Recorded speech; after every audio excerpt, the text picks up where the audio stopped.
इतिहास के पन्नों में जन्मा एक ऐसा वीर जिसने अपनी मातृभूमि की रक्षा के लिए पृथ्वीराज चौहान जैसे योद्धाओं से युद्ध करते हुए अपने प्राण त्याग दिए। नमस्कार दोस्तों, मैं हूं आपका अपना शैलेश। इस चैनल पर आपका स्वागत करता हूं। आज हम बात करने वाले हैं बुंदेलखंड के सेनापति और अपनी वीरता के लिए विख्यात आल्हा उदल के बारे में। बुंदेलखंड की वीर भूमि महोबा में जन्मे आल्हा और उदल दो भाई थे। आल्हा और उदल के पिता जक्षराज जासर और माता देवला थी। आल्हा और उदल परमार के सामंत थे और बनाफर शाखा के क्षत्रिय थे।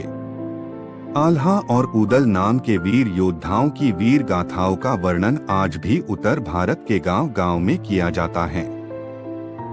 आल्हा और उदल को कई वीरों के समान बताया गया है। आल्हा जन्म से ही न्याय प्रिय और शांत स्वभाव का था और उसे युद्ध से नफरत थी।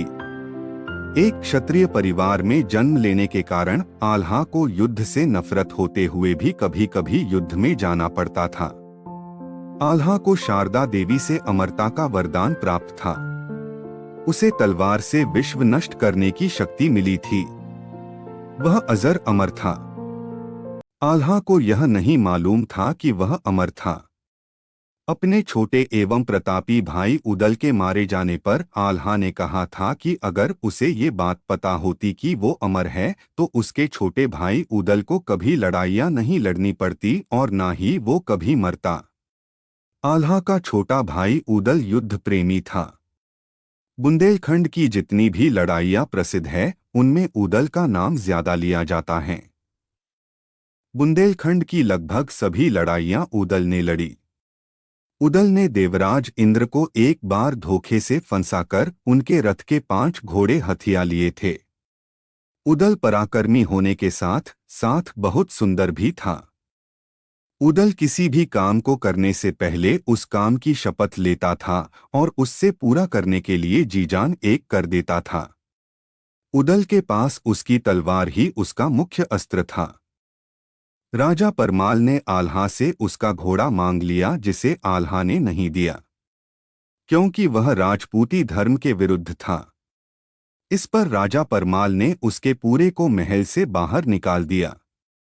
फिर जब पृथ्वीराज चौहान के साथ युद्ध हुआ तब राजा की पत्नी ने अपनी सूझबूझ से दोनों को वापस बुलाया। दोनों भाई अपनी जी जान से लड़े, लेकिन अंत में विजय पृथ्वीराज की हुई। बहुत से इतिहासकारों का मानना है कि युद्ध के बाद आल्हा सब कुछ छोड़कर कहीं चला गया था, लेकिन वह कहाँ गया इसके विषय में किसी को नहीं मालूम और शायद किसी ने यह जानने की कोशिश भी नहीं की आखिर वह कहाँ गया। और शायद यही वजह है कि आज हम उन्हें अमर मान रहे हैं।